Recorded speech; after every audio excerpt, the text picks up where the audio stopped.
Welcome everyone. My name is Shamit Sagar. I am a professor at the University of Western Australia here in Crawley. I'm also the director of the UWA Public Policy Institute, and it's my great pleasure to introduce a very important event that we have this afternoon entitled Navigating the Data Revolution in Schools. I'll come back to that point, that title in a moment. As it's our customary habit, we will just begin, if we can, with the traditional Noongar acknowledgement, which I will read out if you don't mind.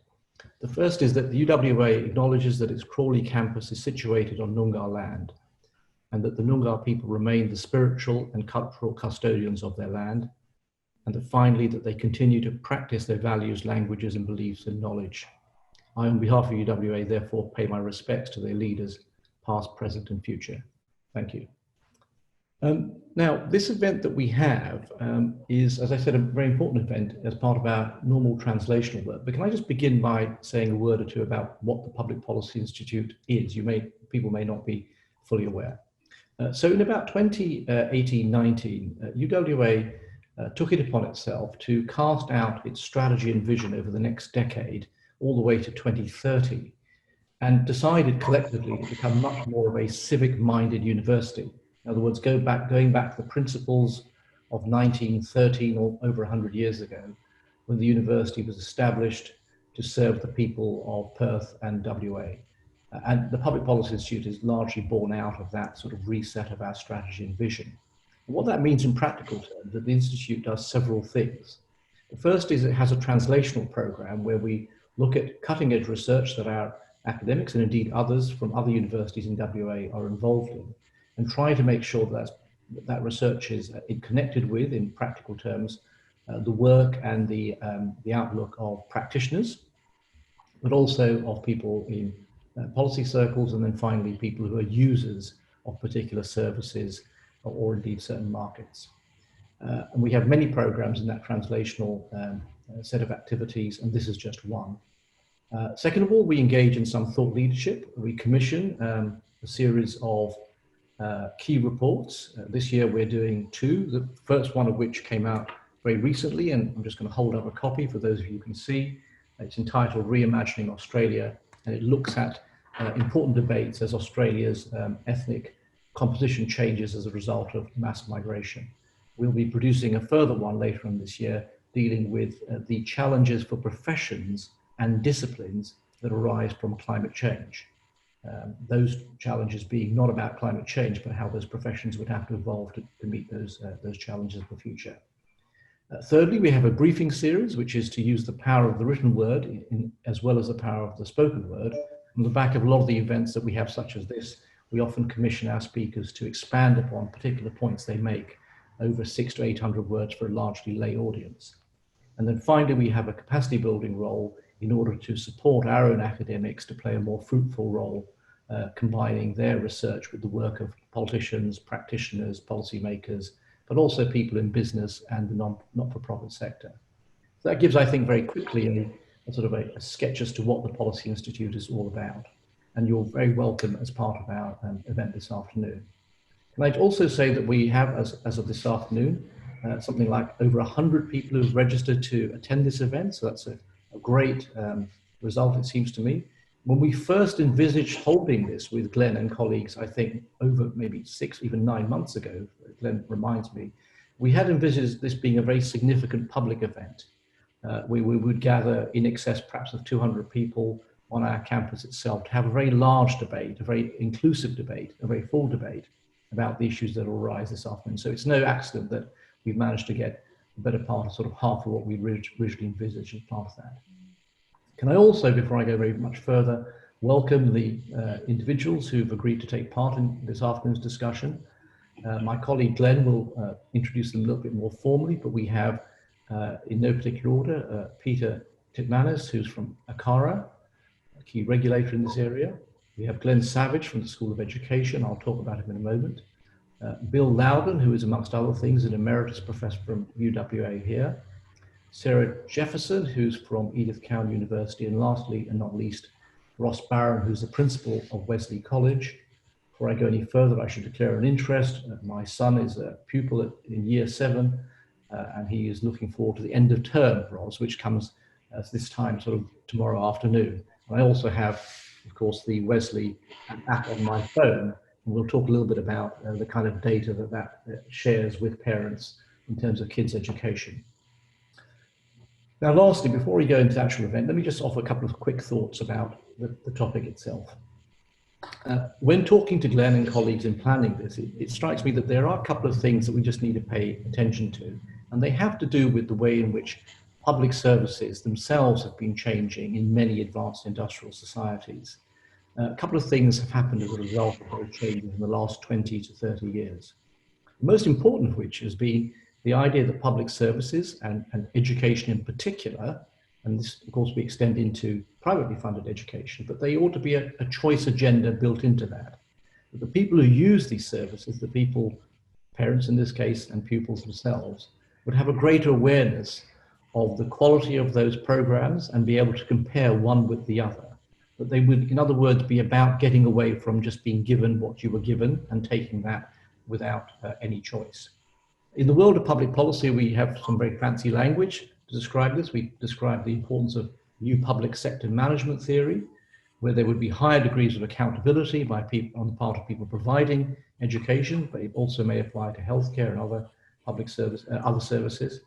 And second of all, there would be higher levels of transparency. So you'd be able to know what's going on a daily basis, if necessary, to your child or your child in every given classroom. If you look at some of these apps, they do purport to sort of provide and share that information in very, very real time in a way that was unimaginable not so long ago. The My School website, which allows parents to sort of inspect what's happening in schools, is a sort of byproduct of this revolution, and data is a very important element that comes out of that. In the country that I come from, Ofsted, this Office for Standards in Education, was established almost 30 years ago amid enormous controversy. And I'd only make the very simple point that there isn't any serious commentator or politician on the front bench of the left or the right of British politics who would now contest the idea that that regulator, Ofsted, should actually have a role in taking a look very closely at what happens in schools and in turn sharing that back with parents. That sort of argument, that debate to some extent, it seems to me has been settled. But we'll hear more about the data revolution here in Australia in a moment. I also say, I'm of course throughout all this referring to data here. I'm very clear that in Australia we refer to the idea of data, so forgive me if that's what I'm describing in all this. But let's now turn to the actual debate that we want to have about what's been going on in schools and how schools have been able to engage in this revolution or not. And I'm going to hand over now to Glenn Savage. And can I just briefly describe who he is for those outside of UWA? Glenn is, amongst other things, a fellow here at the Public Policy Institute, and that reflects a certain very close collaboration that we've had with Glenn and 15 or 16 others who are fellows of the Institute. He is more formally an associate professor in the Graduate School of Education, and he, of course, has had a very significant sort of career so far, particularly in universities he's been at before, looking at the relationship between school autonomy and parental engagement. And that, of course, is the subject of a current ARC grant that he holds that particularly focuses upon disadvantaged communities. The running order this afternoon will be, Glenn is going to be talking and sort of setting the scene in the next sort of 7 to 10 minutes. After that, the panel will take over and talk to Glenn and discuss some of these topics for the best part of half an hour. And then we'll have just a little over half an hour turned over to Q&A with the audience participating using the Zoom functions that we have in front of us, with an aim to wrap up shortly before 5:30 this afternoon. With that in mind, can I now hand over to Glenn to take us through this discussion? Thank you.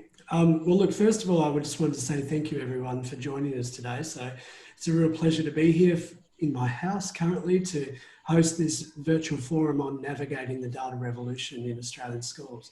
And I want to particularly thank some people I can see on the list who are international and also across Australia today.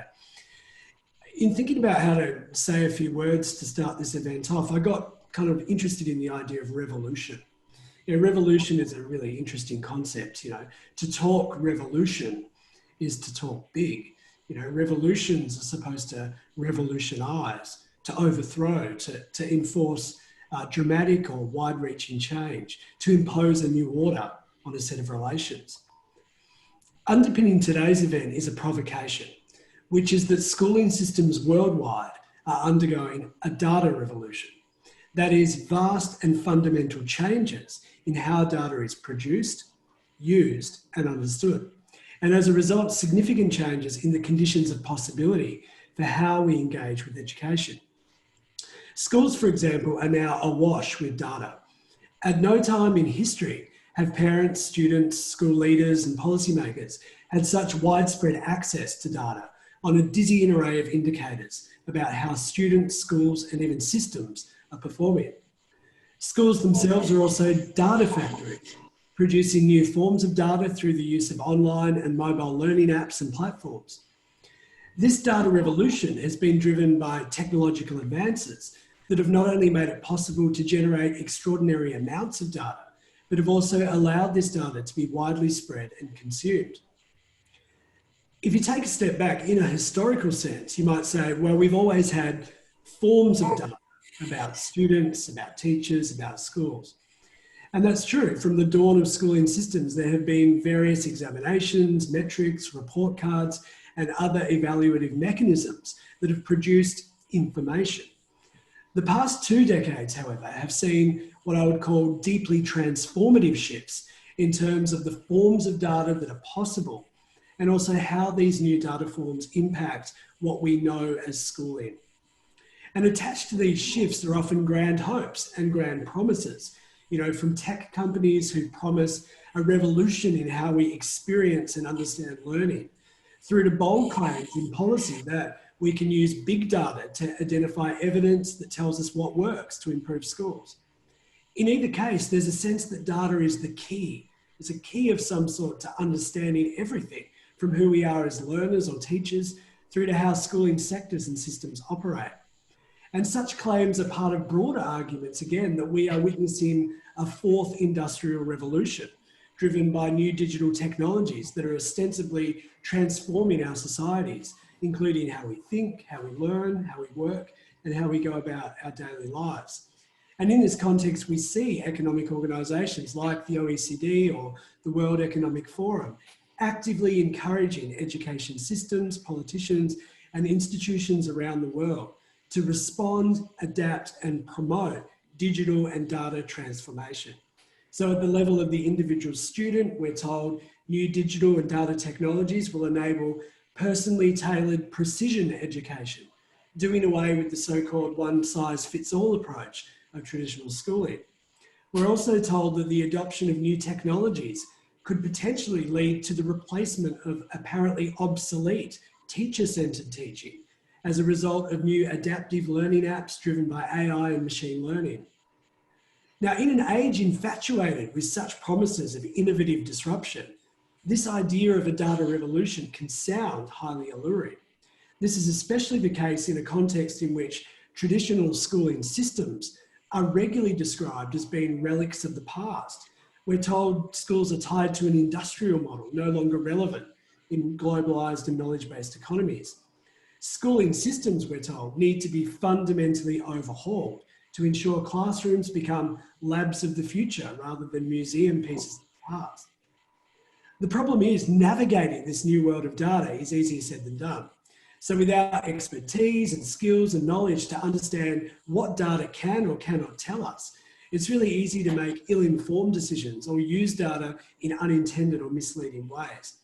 And this is often the case with data generated from large-scale student assessments such as NAPLAN, or school performance data on the MySchool website, or data presented in the form of league tables that rank schools' ATAR performance. Rapid shifts towards online learning, particularly in the current climate, also raised complex new questions about data privacy and data use, and also the role of corporate influences in schools. In this context, I think it's more important than ever for us to be data literate. But what does that actually mean? What's more, do claims about the revolutionary capacities of data actually hold up in practice? Are claims of revolution actually leading to revolutionary change? So these are some of the core questions that we're going to explore in today's webinar. And joining me for the discussion is a highly esteemed panel of experts whose individual and collective experiences will no doubt lead to rich and vibrant discussion. I wanted to say some very brief words about each. So we have 4 people on the panel today. First is Ross Barron, who last year commenced as the headmaster of Wesley College here in Perth. Ross has a really decorated and impressive history of school leadership.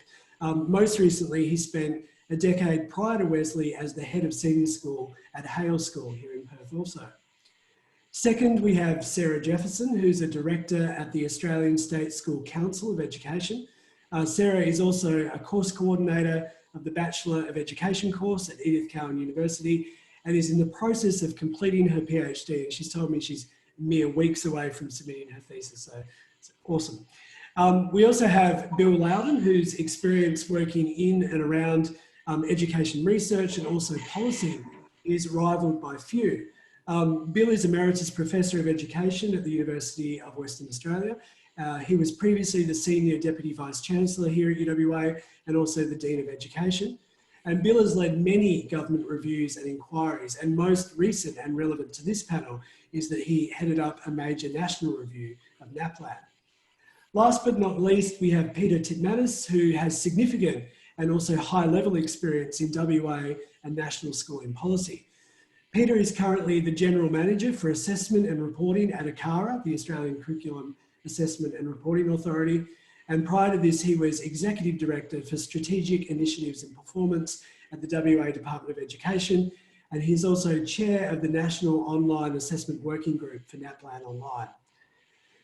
So now that I've sort of said a few things which hopefully have given you a taste for where we're heading, I'll start to ask the panelists some questions. But just let me say, please feel free to start submitting your own questions using the Q&A function that you'll see there in Zoom. And in about half an hour, we'll shift to looking at some of those Q&A questions. But I want to ask a question to start with to our panelists. And I always like to start events by kind of taking a step back and saying, what are we actually talking about here today? And we're talking about data. So what is data? What forms do data take? And as a way into this discussion, I want to ask our panelists, what do you think of when you hear the word data, particularly as it's used in relation to education and schools? So Peter. Thanks, Ben, and look, welcome to this evening. Great to hear that we've got a pretty impressive turnout tonight, and I'm really pleased to be able to be joined by some fairly esteemed people. So, look, just to kick things off, the way I look at these sorts of things, rather than trying to sort of explain in any detail, I think there's another way of looking at it, at least from my perspective, and that is there's 2 aspects to data that I think are really important. One is to provide reassurance, and another one is to provide insights. And I think the majority of those that we use information or data, let's call it data to start with, use it for those 2 purposes. So reassurance, if you're working in government, for example, like I have been, spending $61.5 billion across Australia in schooling. You want reassurance that the money has been well directed and appropriately utilised. So you use data for reassurance. And similarly, the same information can provide insights. And that, insights into where we need to target resources, insight to what's doing well, insights into how we compare with overseas countries, for example. And I think that same logic applies whether you're a parent and you've got children at school and you want reassurance when the NAPLAN report comes home. Yep, all things are good. It's exactly what my school was telling me. Or you might say, wow, that's not the story I was getting. I've got to go and talk to the teacher. So again, it's a role of reassurance. And it also provides insights when you get information back from the teacher or the principal or various other sources that says, well, yeah, maybe I need to take a look at something that I wasn't aware of and follow that up. So from my perspective, it's a neat way of actually talking about data, that it actually services these couple of pretty high level functions. So, Sarah, can I ask you? I mean, I know you're a member of a school council, aren't you, on a school here in WA? Sarah, can you tell me, as a parent, so to speak, Peter has provided a really interesting look at how policymakers might use data for informing policy decisions. Like, as a parent, what sorts of data are you seeking out? What are you wanting to know about your school at the local level? Right. Well, first of all, I think when we're talking about data, it is essentially just facts, isn't it? And it's often the information that contextualises the data that's really important for parents. So I think in answer to your question, particularly when, say, for instance, reports are coming home or assessments are coming home, it's not always about the numbers that are on that particular report that are important. I think it's the explanation or the clarification around it that is what really often matters to parents. And, I often talk about, having sort of that 5-minute rule as a parent where, you can read your child's assessment results or, you can look at that report. And as you said before, Peter, sometimes it's not what we expected. But taking that time to actually go back and look at it in the context of, what the information is in relation to that data reporting, that is what I think is crucial for parents. And the language around that is something that I think we really need to consider carefully. And so that really draws attention to the kind of interpretive role that educators play in helping people make sense of the data that they receive. Ross, can I ask you as a principal, I mean, do you find yourself doing a lot of that interpretive work, either, directly with parents or advising, your staff on how to talk about data with parents? Certainly, I agree with what Sarah said, where most parents, particularly when they hear about data, they think about testing and they think about performance. And there's aspects of that that are important, but what we need to do is use data to actually tell more of the story, to talk about the journey and the gains that their children are making, but also talking about the connections, the relationships and the experiences. And much of our responsibility in schools is actually to not just have a report at the end of a term or a semester, but spend time giving feedback, giving, I guess, the story, talking about the story throughout the term, throughout the weeks. So the parents are more informed about that journey with their children. Can I, and Bill, I will get to you in a second. That's fine.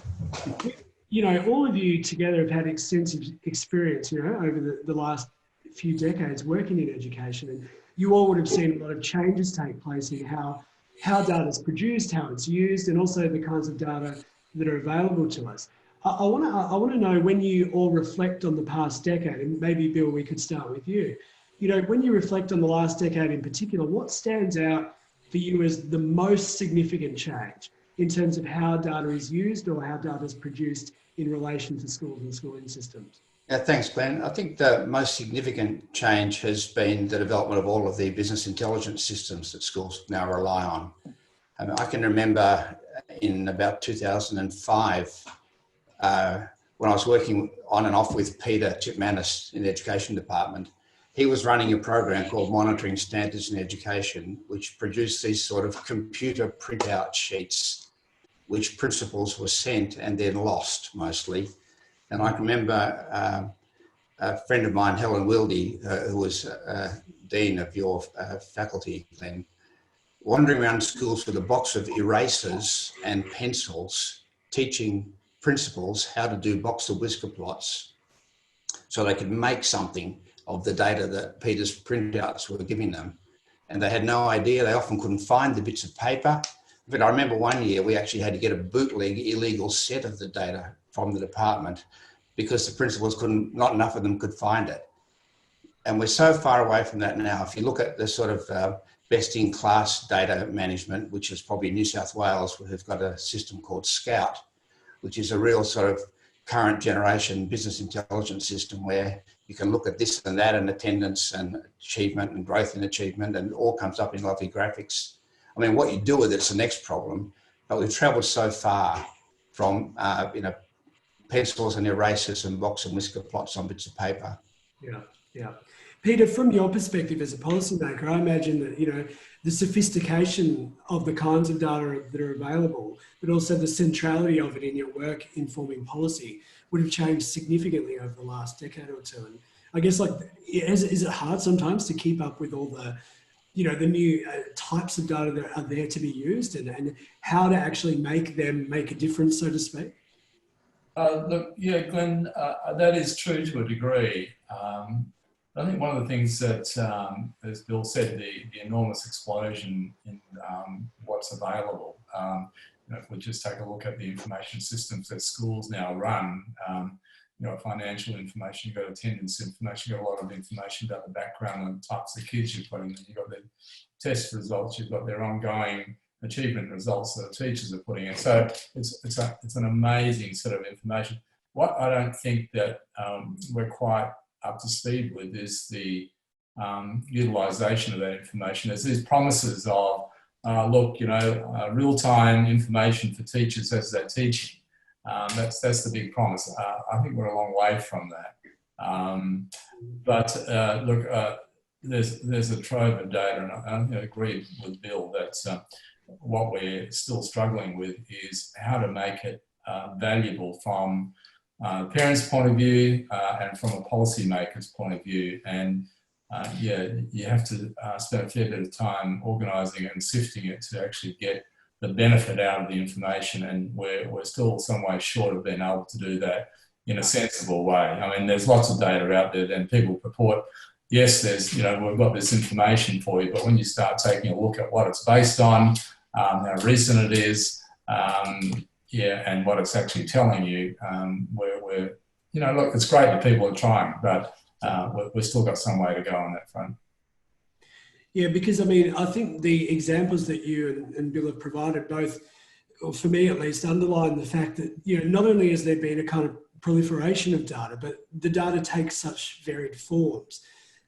You know, and to me, this raises a different sort of question, which is, what is useful data? You know, because not all data is equal in the sense of how it might be able to be used.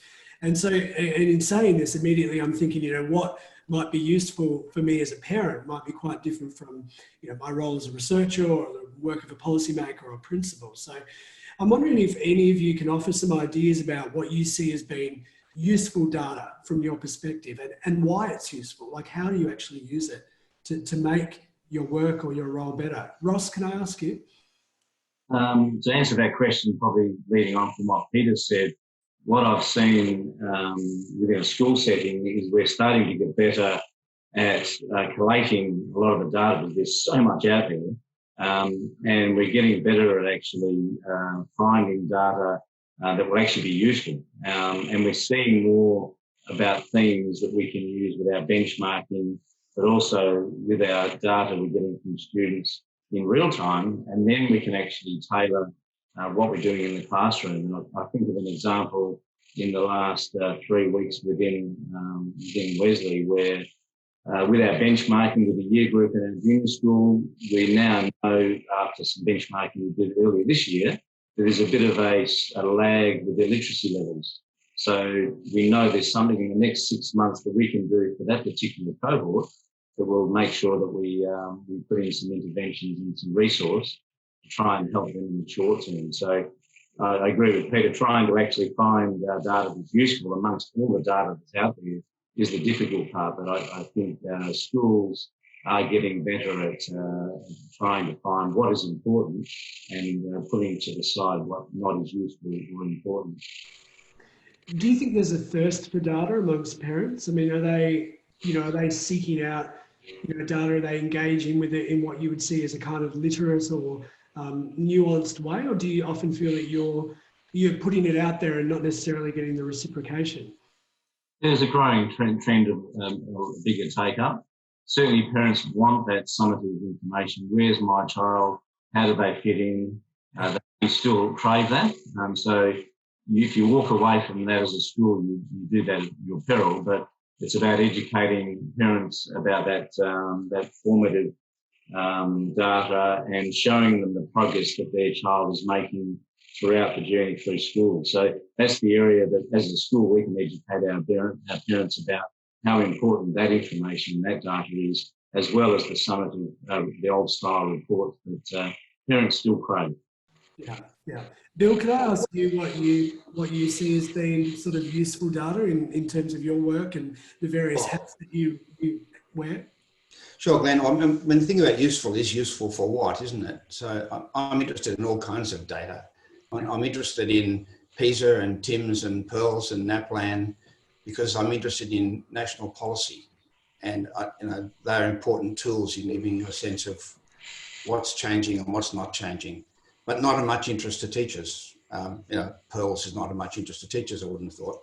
Interesting to me because when I see changes in year 4 achievement in reading in Australia, improvements in PEARLS, then I can see them in NAPLAN in year 3 and 5. I think, well, that's good. Something's going well in Australian primary schools. There's 3 sources of evidence that things are not going backwards, things are going forwards. So I'm interested in that kind of data, but I'm also interested in really fine-grained data. I'm working with teachers and coaches in the Kimberley, trying to decrease the odds that kids won't learn to read. And so we're assessing 2 or 3 or 4 times a term kids' phonemic awareness, because phonemic awareness precedes the capacity to decode and then to read unfamiliar texts.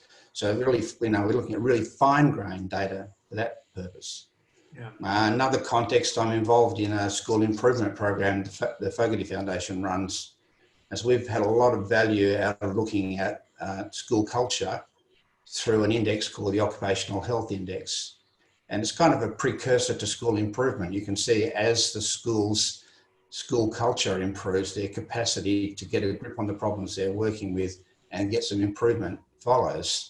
So it's sort of a precursor to improvement. So I'm interested in all kinds of data is the answer. Yeah. So on that, I mean, you made a really interesting point about the bigger data, the more nuanced, fine-grained data. I get a sense though that often discussions about school success, school quality, national success do get reduced down to what we might call kind of high stakes data that's produced through standardized testing programs such as NAPLAN or the OECD's PISA, which you mentioned. And maybe they come to be seen, whether we like it or not, as a major force in determining how we understand what is a good school or what is student achievement and even what is equity. Now, I know I'm at the risk of opening the floodgates, but can I ask each of you, kind of how you understand the role of standardized testing, particularly NAPLAN, which is high on the mind of many people in Australia, but also PISA? What do they do you've mentioned a little bit already, Bill, but maybe from some of the others, Sarah, I'd be interested. What do they do, these tests, that's valuable or not so valuable? So when I have repeated this line, probably ad nauseum, since I think I was one of the people who was in the room initially when NAPLAN was being devised, that it is just meant to be a snapshot. And I know we've all heard that tagline, and more broadly, probably PISA provides that contextualised picture of education on a global scale. So I think what those tests do is it's created almost a double-edged sword in education, in that it does create or demand a more substantial level of accountability of all stakeholders, of all our people involved in those communities of practice, the students, the parents and the teachers. But at the same time, I would argue where it's problematic is because it often makes demands of those who are least equipped to address and manage the issues that are highlighted. And problem of the importance probably of having standardised testing, but also the accountability it creates. Yeah. On that, can I just say, I mean, when people talk to me about NAPLAN, people often say that, the problem with it is that a lot of people don't know what it can or cannot tell us. So, as a result of that, people kind of assume too much or not enough, or they misuse or they misunderstand the data. And, I hear this in relation to everything from, parents who might be led to believe that NAPLAN can be equated with school quality, through to kind of broader claims that policymakers use the data in ways that it was never intended. Bill, can I ask you, just given that you recently headed up a review into NAPLAN, do you think it's correct to say that the potential value of such a test can be obscured by a misunderstanding of what it can or cannot tell us? Well, there's nothing much that can't be misunderstood, Glenn, is there? So I don't think the possibility of misunderstanding is, is decisive here. What is NAPLAN? These are test scores, and that's all they are. They're test scores on a day, in a moment in time.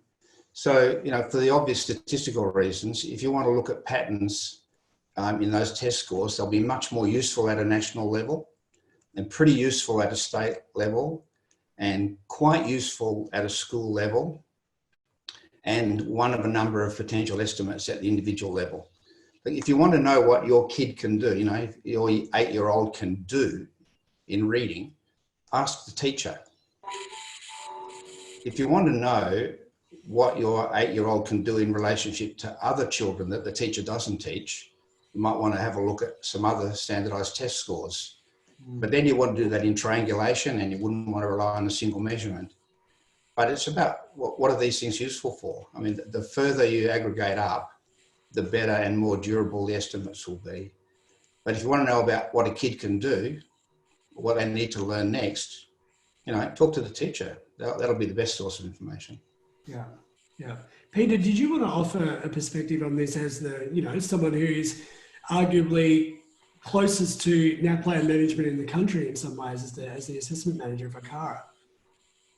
Yeah, thanks, Glenn. Certainly can attest to the fact that we do get lots of information about the strengths and weaknesses directed our way at ACARA. And look, it's all good, I've got to say.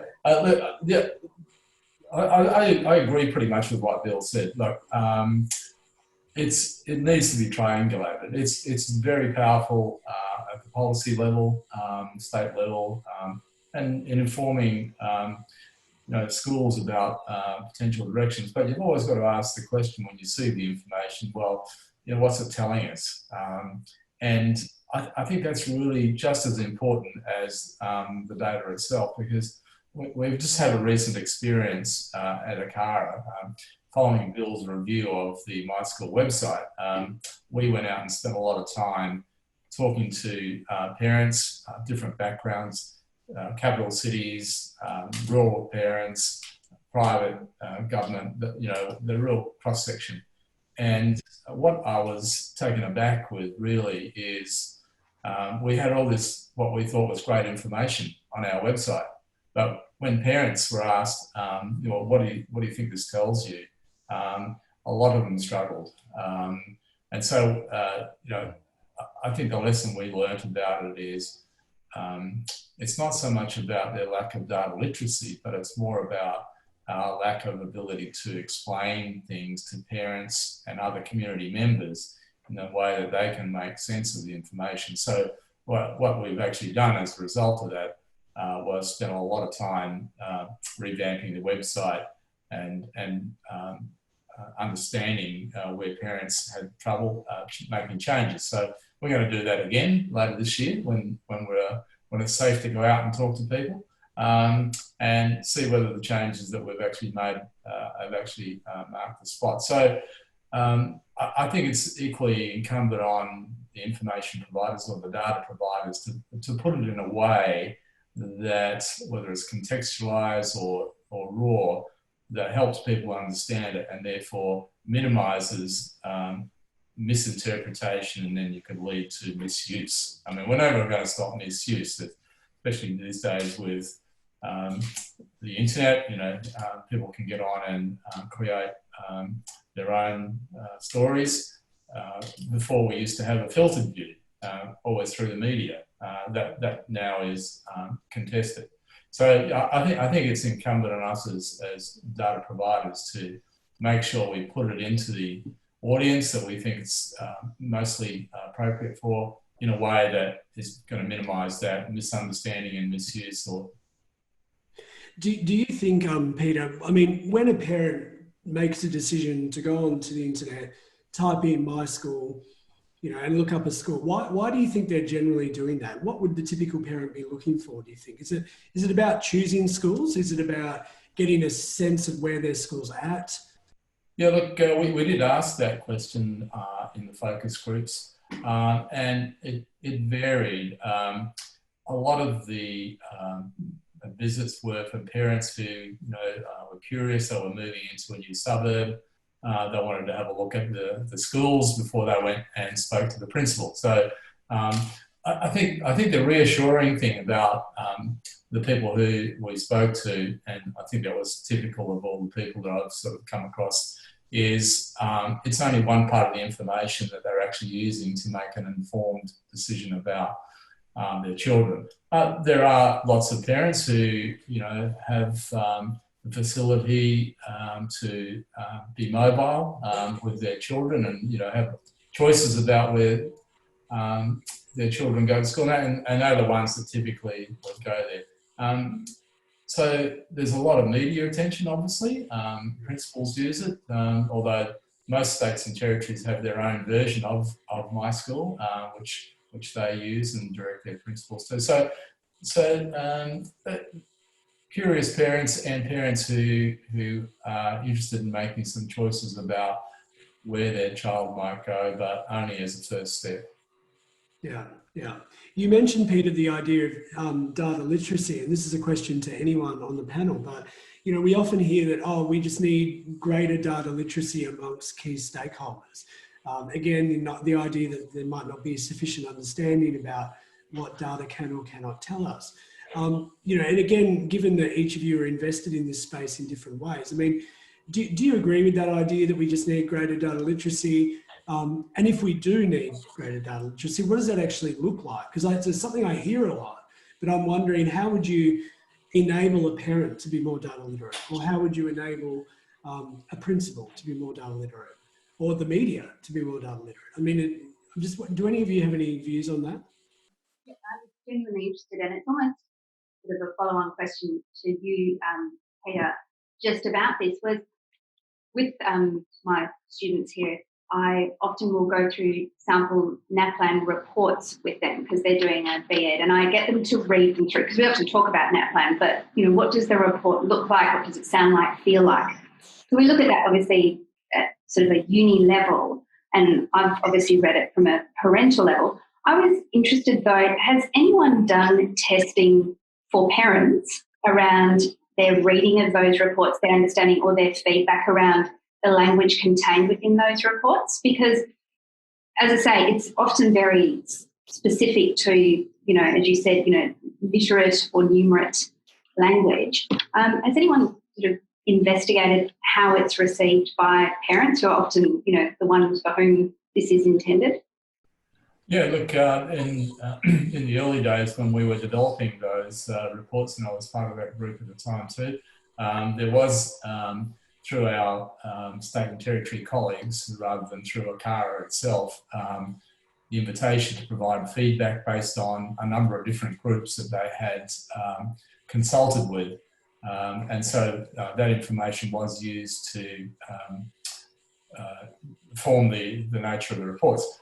You've got to remember at that time, the other thing that was happening in that period was outcomes-based education.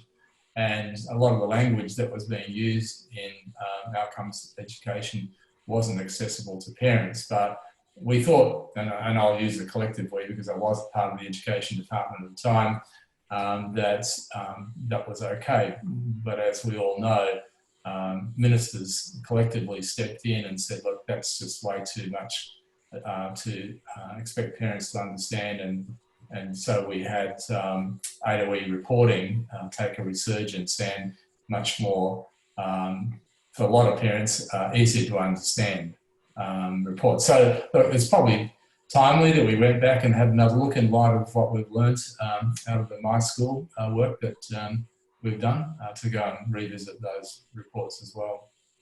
I think, we talk a lot about the data that is available and how it's timely and there's so much of it.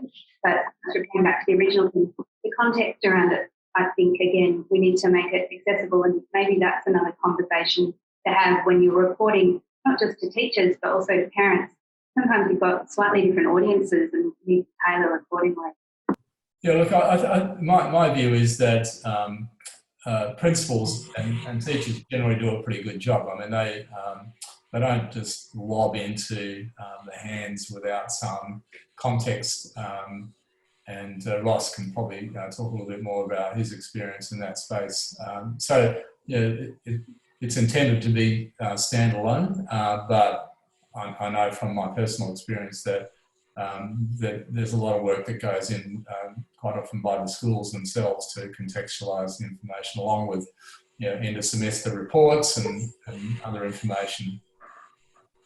So we've got a few, I don't want to talk about NAPLAN and My School the whole time, but we've got a few questions here along the lines of, are these things worth it? Are they worth putting all the time and resources and effort into it? And also a few questions around the idea of, are we teaching to the test too much? Either, are teachers putting too much of their pedagogical effort into seeking to get good scores on NAPLAN? So does anyone have respond to either of those two ideas? A year or two ago, I was wandering around Australia talking to teachers about how they use NAPLAN. And I went to quite a few schools. I had a fair few stories told to me about how in my sister's school or at a school down the road, there's a lot of teaching to the test and it really narrows the curriculum, but we wouldn't do it here. I think there's a bit of a difference between the sort of the urban myth of how much the degree to which people do close it down, and teachers' own good sense about how much practicing a test will actually help you perform on the test.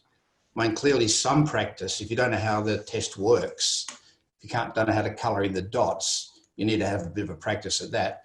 But I don't think there are many teachers who really think that endlessly practicing a test or narrowing teaching right down to what you think is in the test is going to be the most productive way of moving forward. I must say, though, that the long delay between people doing the test and getting the results doesn't help. Having the test a fair way into the term doesn't help. It leads to the possibility that in some schools people might spend too much of first term. I think it would be worth thinking about bringing the NAPLAN test as far forward into the year as is practicable in terms of enrolment, just to minimise the time that's likely to happen. But I think by and large teachers are too smart to think that endlessly practicing the test will really work. I know people talk about it a lot, but I haven't seen so much of it in practice. So out of the most recent Gonski report, there was a plan put forward to create an online, on-demand formative assessment tool. And I know that there's work undergoing in that direction, across the country at the moment. Would such a tool that teachers could access when they needed to provide data, when they needed it on young people, whenever they wanted it, is that a good direction to be moving in, Bill, do you think? And would that potentially replace a NAPLAN style test in the future? Or would you need both? Well, I think it will be a good thing. And I've been very encouraged by the work I've seen being done in that space. So, unequivocally a good thing. I think it's much better if teachers are able to do tests on demand, to have a look when they feel it's a good time to have a look. But I think that that sort of on-demand testing, you can build it into a genuinely diagnostic instrument. And I think it's always going to be hard to get that out of a 45-minute test.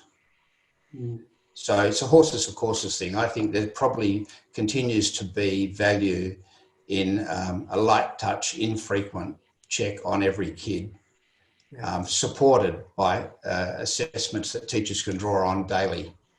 I mean, there's nothing more powerful in terms of improving kids' learning than teachers being really well informed about what kids can do now and what they're likely to do next. But that's very textured and detailed stuff, such as you might get from the assessments you're talking about, not likely to come from a mostly machine-marked 45-minute test. Different tests, different purposes, I think. Different assessments, different purposes. I was going to say, I think that's the key point, isn't it? A lot of the value out of NAPLAN, as we've said earlier on, comes from policy work, informing policy directions. But there's another value that comes out of our plan, is that we have a very small Aboriginal population. As an example, in Australia, there's probably only about 250,000 kids enrolled in our schools across the country. And in order to be able to understand how these children are travelling, to inform policy, you actually need something like the NAPLAN test. As difficult as it is sometimes to capture enough of those students because of the mobility and other reasons, I think there's value for small groups, and Aboriginals aren't the only one, but we've got lots of ethnic groups coming into the country. Being able to understand those groups and where we need to target resources at a policy level is pretty important, and that's difficult to do in another form. But I totally agree with Bill that having both is probably the best combination. Having opportunities for teachers to administer some assessment of some sort at the time that they've finished teaching an area or about to teach an area, and having that information available to them pretty much instantly, that's pretty valuable. And that's the feedback we're getting at ACARA and AITSL and ESA. These are organisations that are working on that idea of how can we improve what's available for teachers to inform their teaching. Could I take a step back for a minute? And at the beginning, I talked about the idea of revolution a bit. And I wanted to sort of change our conversation to think about that promise of data revolution that we often hear about. Do you think that, I mean, particularly, again, as I said, from tech companies and others who've got obviously a vested interest in this, but we often hear that, data is going to revolutionize everything about how we do schooling. And I want to know what you all think of that provocation. Do you think that that's true? Do you think that, we've entered a period of data use that has the capacity to transform how we think about schooling and how we do schooling, sorry. Sarah, did you want to say anything on that? One of the things I think it's really important for us to be aware of, and you referenced this earlier on, Glenn, where you said data is the key. Well, then our students are essentially the lock, right? And we want to unlock that. But I think we have to be mindful with our students, and I'm talking sort of K to 12 or even, beyond that. They're always changing and growing. And I think we have to be really, I for one, am very aware of, we've obviously introduced, a unique student identifier, which tags them now sort of all the way through school, or will do. And all of their assessments, everything kind of is carried along with that. But I think we need to be careful with that in terms of within that, their capacity to change and grow and do better, or equally to regress when we're looking at those patterns. But we constantly need to be interrogating data when it comes through in the context of the student that's in front of us. Do you think we're on the precipice of a revolution? I think we're in a revolution. I don't think we're on the precipice. I think we're in a revolution. I think 30 years ago, school report went home once every semester, and if you were a kid on the bus and you didn't want your parents to see it, you lost the report and it didn't matter. Now, parents wake up every day and there's an update to information. Teachers are doing a phenomenal job, and they are really in the centre of dealing with this revolution, and so is everybody else. Well, Ross, can I ask your perspective? Because I mean, if you've just taken on a role recently as headmaster of a school, and I mean, when you look forward, say over the next 5 or 10 years, to what the Wesley of 2029 looks like, or so on. I mean, how do you see this broader notion of a data revolution informing what that school looks like, how it goes about its daily business? Well, I think where the last 10 years and then going 15 years, there was a data chaos and data bombing. What I'm seeing now is the revolution is actually making sense of trends and seeing themes coming through, but also amid the chaos where educators are getting better at actually understanding all the chaos and understanding themes, and then tailoring the interventions and our resources, and actually being much more targeted with that data that we are getting. we've still got a long way to go, but what I'm seeing is a wonderful trend that we are starting to understand a lot of the data we are getting and using it better than we were even 3 years ago. That's the exciting thing, because intervention and early intervention is the best intervention, and I'm seeing more and more examples of using data and information to actually tailor what is happening for a teacher in a classroom in any given moment. So for me, that's the most exciting thing. We're actually starting to use data to get better outcomes for individual students. So if that's a revolution, maybe it is, but I think it's actually a really exciting time in education where we can better use our resources and the information we have. And we've had a really interesting question from Edward Simons, who's asking about real-time insights that we might gather, not only on student performance, which is what we often default to talk about, but he's saying, you know, what are the opportunities here for generating real-time insights into student engagement and well-being, you know, as an extension of our other conversations about data. And he references the post-COVID landscape as well, where, you know, young people might be learning differently from how they did before. This is not an area I know a lot about. So do any of you know, how can data not just help us understand performance better, but these other indicators of how young people are doing? I think that some schools and some school systems are better set up than others to take this opportunity. Schools or school systems that have well-established student feedback mechanisms or surveys often will be easily able to just run it one more time and see if anything's changed. So, I know we're in the Fogarty Foundation Advanced program, we're using a New South Wales thing called Tell Them From Me for students to fill in. A survey like that, which is a well understood survey where there's a long track record of what sort of scores you get, I think there'll be opportunities to use that kind of instrument again just now and see if anything has changed. Rather than be thinking, oh, we need to invent a new thing and then not quite know what the scores would have been before COVID. It's kind of a researcher's point of view, I must say. You use this instrument you understand. Yeah. Because I was just reminded with Edward's question of a student of mine recently who said, why doesn't my school website have indicators of well-being and other things like that on it? It is interesting. I think we often do get caught up in discussions around performance rather than the other indicators that might suggest how young people are doing in schools. Yeah, Glenn, on that score about my school not having more information, there's certainly an appetite to do that, and there's lots of discussions around the moment to try and find something that's suitable and that we could actually utilise there. And it's not that it hasn't been tried before.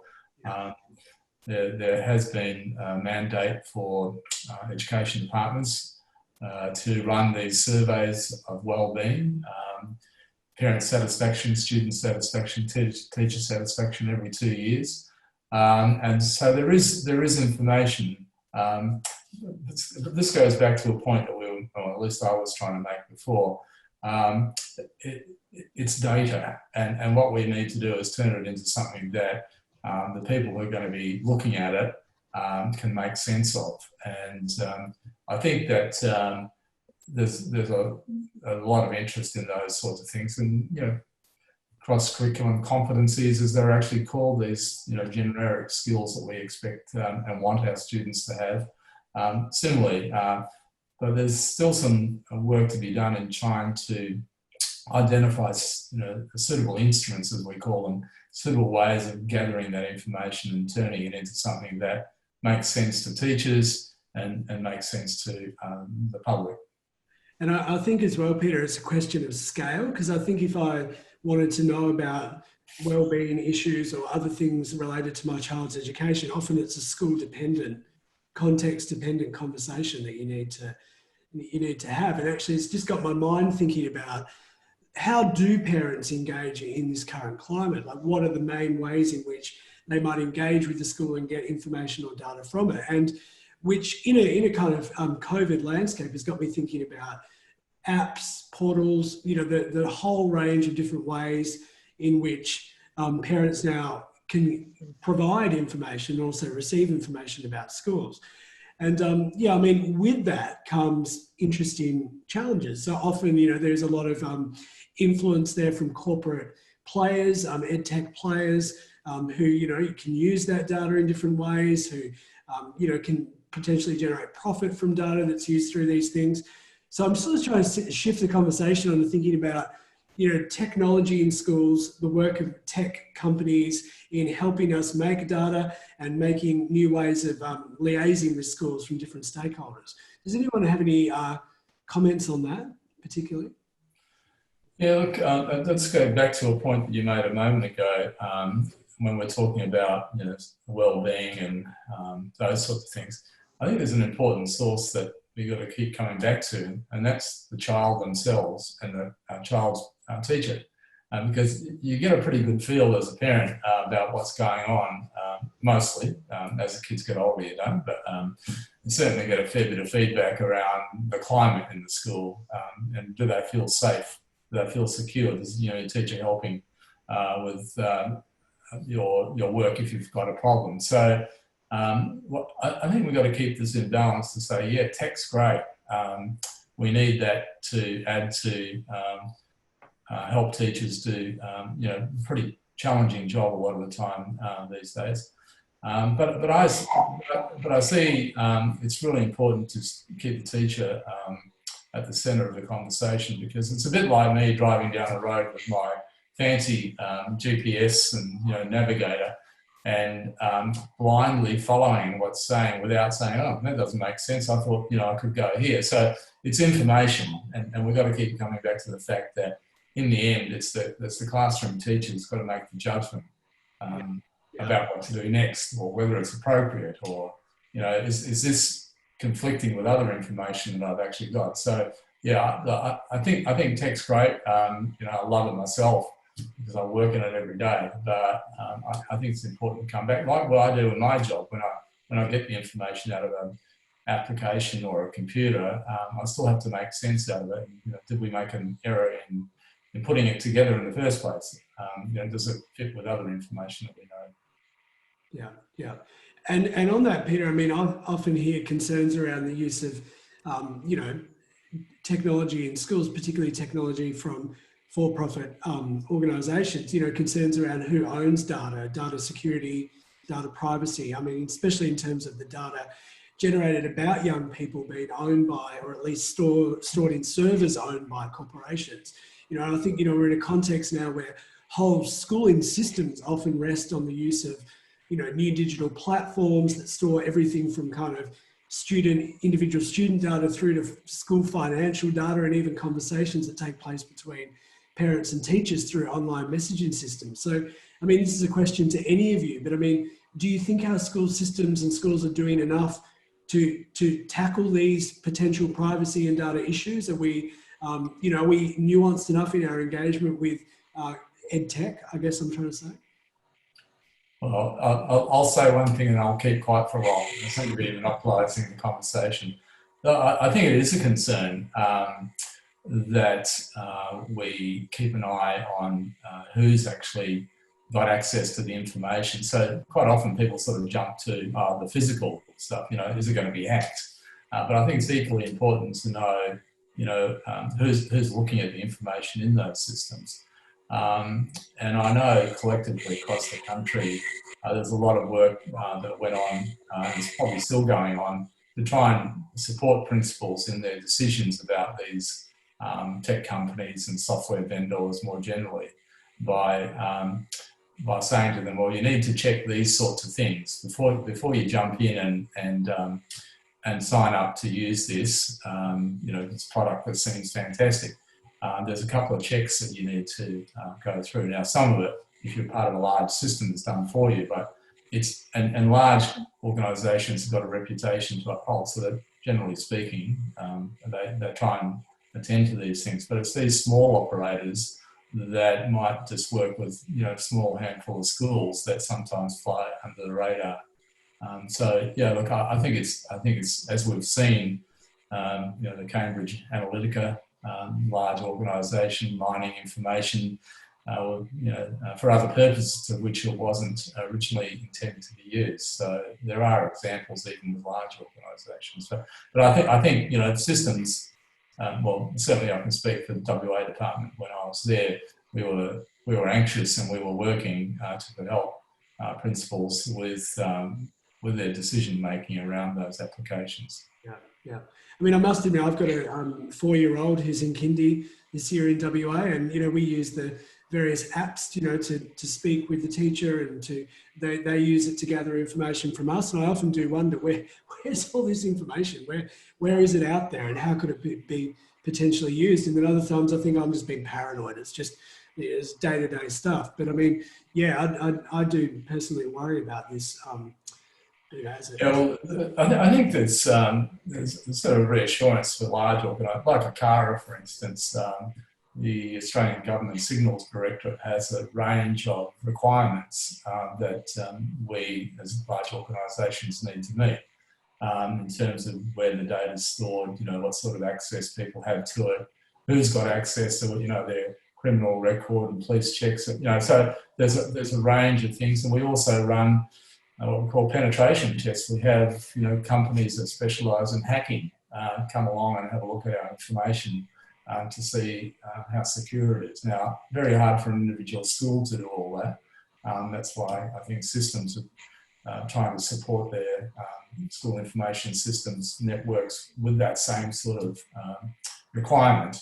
It doesn't flow through to maybe an app that you might download and somebody might be using, but certainly I think there's a lot of work goes in to try and reassure ourselves as bureaucrats that we've done all we can to try and protect the information. Nothing's fail safe. There's always a risk, but there's a lot of work goes in to try and minimise those risks. I'm going to ask one more question, and then I'm going to shift to some of the Q&A comments that we've been getting through. It just seems remiss of me not to ask a question here about the evolving state of AI, or artificial intelligence, and also machine learning. These new kind of technological advances are, making it possible to kind of capture, produce, and use data in new ways. And, I always hear claims now that, adaptive testing would provide more meaningful student assessment, right through to kind of arguments that these technologies might utterly transform how schools work and potentially even replace the teacher or the classroom as we know it. So I'm interested in how the panelists see this evolving field of AI playing out. What are the real consequences of it that you see on the horizon for how schools operate? Shall I have a go, Glenn? Yep. It's not clear to me how quickly the AI will make a difference, but I want to say in the other direction that the grammar of schooling is very strong.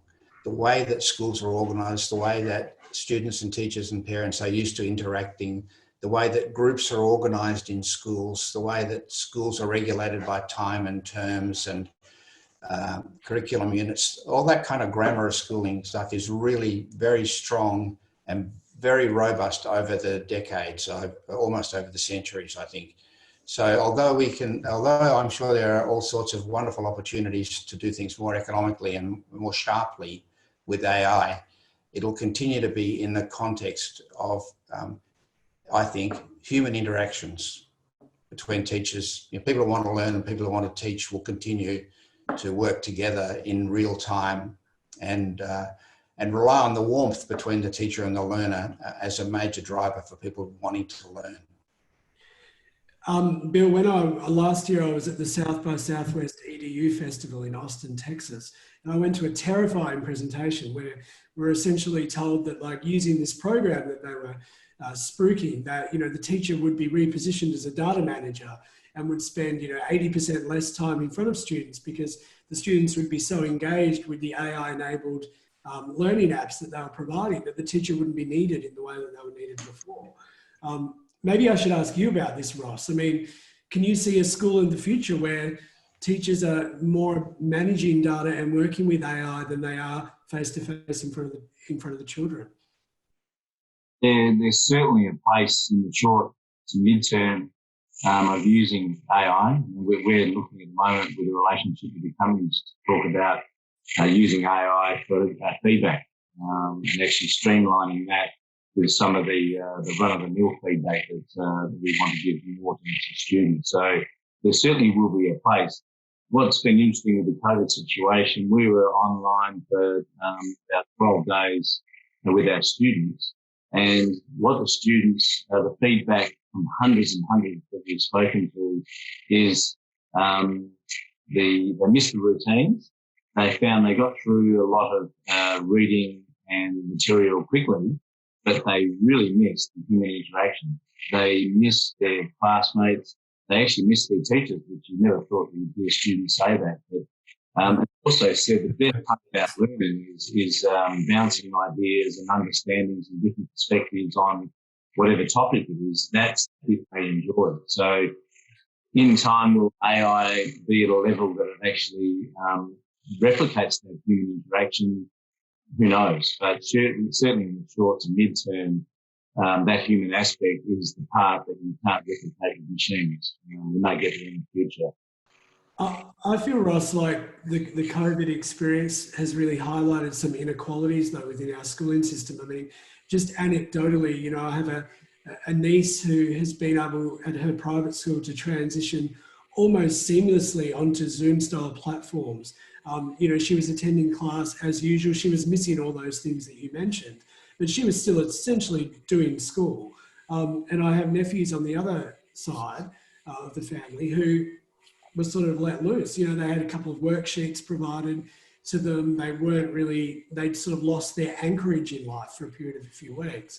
And so I think, you know, it really raises interesting questions about, we have these new forms of technology that can potentially be really useful and productive, but who has access to them and who doesn't? And what's the implications of that for our education system as a galvanizing force, I guess, within society? Bill, I can see you nodding. Do you want to say something about that? Oh, just agreeing with you, really, that it's okay to shift things online in a crisis, but if you're shifting online to a household where there are no spare desks to work at, where there's no quiet spaces, where all of the internet-connected devices are mobile phones that belong to somebody, you know, to ask kids to work, online in that environment is very difficult. And so, some of the principals I've spoken to in outback Queensland and in Western Australia had real difficulty getting kids to make any progress at all when they're not physically at school,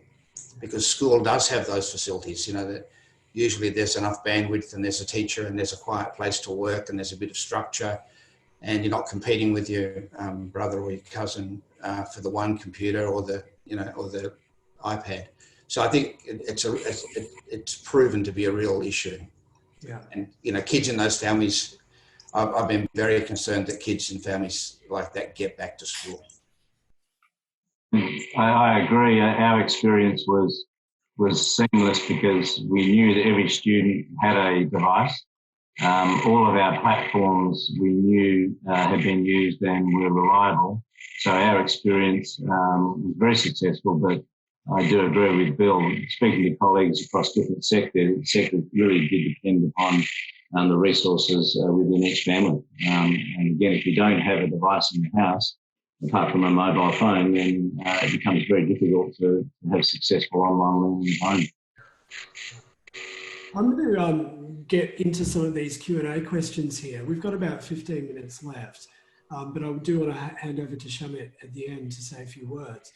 I want to combine two questions. James Ladwick has made an interesting comment. He says, as a researcher and someone who teaches postgraduate courses on data analysis, I'm always struck by the way in which data is almost taken at face value, with little concern for issues of error, measurement, sampling, and this often leads to significant misinterpretation. Another comment which, you know, as a sociologist, I just have to ask this question, is by Jamie Manilev, who sort of relatedly says, is there enough public awareness of the idea that data is a social construct rather than being viewed as an objective truth? So, I mean, would any of the panelists like to take either of those, bite them off and make a few comments about that? The comment I'll make in response to some of that is, yes, I agree with you about it being a construct, but I think we have to be mindful of the fact that it's relatively new in terms of its awareness of, and availability to, well, all of these stakeholders. And certainly, I think we're all on that learning journey as well. We didn't have this data, this availability of data 10, 20 years ago. And I think to a large extent, a lot of people are playing catch-up in terms of learning how to use it. Sorry, Sarah, we're really losing you there. We're having trouble Okay, trouble hearing. I'm sorry, I don't want to cut you off, but also, fine. Bill, did you want to pick up on where Sarah was going with that? I could see you nodding. I was having trouble hearing Sarah. I was thinking about Jim's original question. About the question on taking it at face value? James Ledwig, Jim's question about, where he was commenting on why we don't pay attention to measurement error and stuff like that. Yeah, yeah. And do you think that's true? I mean, if Sure. I take my researcher hat off and talk to my, mum or friends or whatever, I think they do see things like NAPLAN as representing the truth about a school. Not because they're not educated, but because they're perhaps not across the nuances of what it can and cannot do.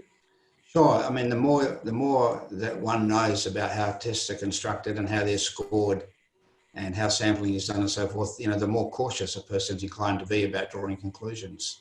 Yeah. Which is why at the very beginning of this webinar, I made the point that we're much more secure in reading the results across the nation than we are across the states, than we are across schools and so forth. There's a bit of a cascade there. So I'm very confident about measurement errors once you gross up to school districts or schools even. But we need to be much more cautious about what sort of an estimate any test is of an individual child, which is a bit of information at a point of time, given what you can find out in a half an hour or an hour or so forth. So, the more secure you want to feel about a kid's achievement, the larger sample of student behaviour you'll want. So in year 12, where we're very concerned about how good an estimate we have of a student's achievement, we routinely have 3-hour exams, much bigger sample of achievement, much smaller possibility of measurement error. And just following on, in terms of what we do with NAPLAN, if you go to the My School website, the point that I was making earlier on is it's beholden on the person who's releasing the information or the group releasing the information to put it into a format that people can make sense of and limit misinterpretation as much as possible. There's always mischievous stuff, but deliberate attempts. So in what we actually do there is we try and, for people who don't understand measurement issues and psychometrics and test construction, what we use is a traffic light system. And we do statistical tests to make sure that when we turn what we call the traffic lights on, so if the school's green, we've done those statistical tests, but also checks of reality with our colleagues in the states and territories to say, well, if it's green, the evidence that you have, does that support the fact that this is a really good school? So we are making sure as best as we can that it limits misinterpretation. So there's lots of schools that coloured white. Well, they're tracking exactly as you'd expect. They're not doing good or they're not doing bad, but most schools are doing a pretty good job, but there are some exceptions, and we try and point that out using the traffic light system.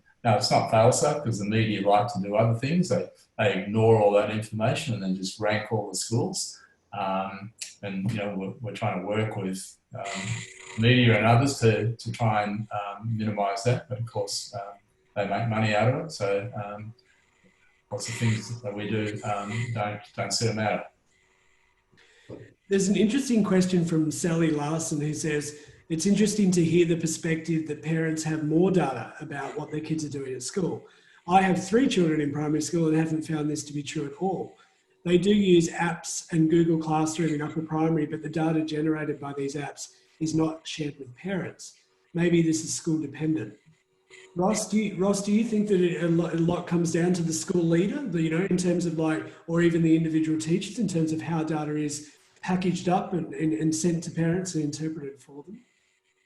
I think it would be school and maybe system dependent and depend on a whole lot of factors, including resourcing. So certainly within our journey, we've got a portal, which is the one-stop shop, if you like, and we're using that to give digital feedback on a continual basis. So we're getting significant amounts of digital feedback term by term, which then guides, and certainly the end of semester report would not be a surprise because of all that feedback that's been given throughout that semester. But I do think it would vary between schools. I'm not sure using a phone app to give that feedback would be that user-friendly, but each school will make decisions, I guess, that suits their environment the best. Yeah. So I'm going to ask one more question that's a combination of two, and then we'll hand over to Shamit to finish. Stephen Colber asked, how can academics and universities become more relevant to the work of teachers and schools, which is something I think about a lot. And sort of related to that, Kirsten Hancock asked, should our already crowded teacher training programs include modules on how to assess and evaluate what makes good and rubbish data? So there's sort of two slightly different but related questions there on the role, I guess, of the academy and how we, the nexus between us and policy and us and schools, I think also. Bill, did you want to say anything about that, given your significant history in this space? Well, I don't. I mean, who am I to say? I think it's good when academics work on problems that are of interest to people who run schools or work in schools. As an academic, you get a lot of opportunities to study all kinds of stuff, and as you know, Glenn, provided to publish in good journals, you'll be well regarded by your colleagues. But I think it's great when academics are working on things that are of real interest. People who are playing on the centre line in the footy, not in the back pocket. And do our team, Sarah, I'm hoping, Sarah, your audio might work this time, but as a course coordinator of a program, do you think more needs to be done to engage teacher candidates in the kinds of discussions we're having today? Quite Kieran Williams, who's my guru when it comes to all things about formative assessment and feedback, in terms of if a pilot takes off, they don't just take off, fly in a straight line and land. They're constantly making adjustments for where they are, what's going on outside, turbulence, all those things. And part of our core business, certainly in the course I teach, is teaching our pre-service teachers how to make those adjustments. And obviously, and Ross, you would be better placed to comment on this, we can do a lot of the theoretical work, but that comes through in their professional experience where they see that play out in real time and having to make those adjustments, because at the heart of all of this are our students. I think that's a really nice place to end because we've only got 5 minutes left and Shamit is going to say just a few concluding words. But just personally, I want to say thank you to all the panelists. It's a very interesting discussion. It was certainly an interesting experience from my perspective, trying to do this and read the Q&A at the same time. But I hope that for those of you who are listening out there, that we've touched on some issues that you think are important and that you've gotten something out of it, because that's what this is all about, trying to impact the public conversation. So on that note, I'll pass over to Shamit to finish proceedings. Glenn, yeah, thank you very much. And you did a fabulous job. I don't want to keep people from their early evening drink, but just a couple of quick words before we wrap up. And it's been a great discussion. I heard sort of three things. If you had to sort of get a thread that went through, there were three elements to this. One was a point that was made very early on, and I think it's been made by several, particularly Peter and Ross, who talked about what I call the noise that's been generated by the data versus what I would describe as being the signal. There's been a lot of it, and it's been quite mismanaged, and people haven't had the skills to know what to do, including, I think, the lovely story from Bill about how the sort of diagrams had to be plotted sort of manually. So that demonstrates how far people have come. And so that really points to where we are now, and this point that was raised just a moment ago, which is we've come as far as, if I've heard rightly, a traffic light system, which kind of goes with the kind of rule of thumb. People live their lives on the basis of shortcuts, heuristics, and we need to kind of recognize the behavioral side of this, so we can collect all the data and all the insights we want about how your children are doing in your local school or not so local school. But it kind of depends on how people are going to consume that data. The second thing I heard was terribly important, which was something that was mentioned by Sarah in passing, which is what on earth do we know about how parents themselves navigate this data? She in fact proposed the idea of having a test or some sort of measurement, some sort of way of working out who's misusing this. I mean, never mind the upside, there may be a downside in which people would be, I mean, I don't think they're going to confuse a traffic light system, but it may well people read the data back to front, they read diagrams back to front and so on and so forth. So there's a kind of question mark as to who's least able to navigate this. And that leads to the third and final point, which is I think I raised at the beginning. This session was called Navigating the Data Revolution in Schools. You could equally, while we're at it, talk about navigating all sorts of other things. You could be talking about navigating markets and public services. Very similar debates have been going on with medical literacy and how doctors interact with their patients. Elsewhere, between banks and insurance companies and their customers, we call that financial literacy. And without sort of, laboring the point, I mean, I come as a background having been a former higher education regulator, financial regulator, and one or two other things. One of the things we did many years ago was to help people navigate financial markets. We invested hundreds of millions of UK pounds into developing comparative information websites. So people would sort of log on instantly and know in a nanosecond which insurance company or which bank was going to be best for them or potentially rip them off. Very laudable objective. We discovered two things. One is people don't use this stuff. You're just as likely to buy your insurance product on the basis of a conversation with your neighbor while you're trimming your lawn as you are to go onto these websites and interrogate them in detail. And second of all, we discovered those who are most likely to use them are in fact likely to be middle-class, well-educated people who are in the business of making informed choice. So we've been very successful in doing all that, and I suspect something very similar has been true in this example. That those who are able to navigate are more able than they were previously, but those who are never able to navigate complexity and choice may not have been able to keep up with this sort of revolution. So there's a kind of real unfinished business. And I think, I've heard many things that the panel were commenting upon, which reinforce that. But these are all for another day. I thought it was a very rich discussion, and thank you very much, Glenn, and thank you very much to the panel for taking time out. And on behalf of the Institute, it's been a great discussion. Can I lastly finish by thanking the PPI team, Annika, Anna, and Tam, who in the background have seamlessly put this together.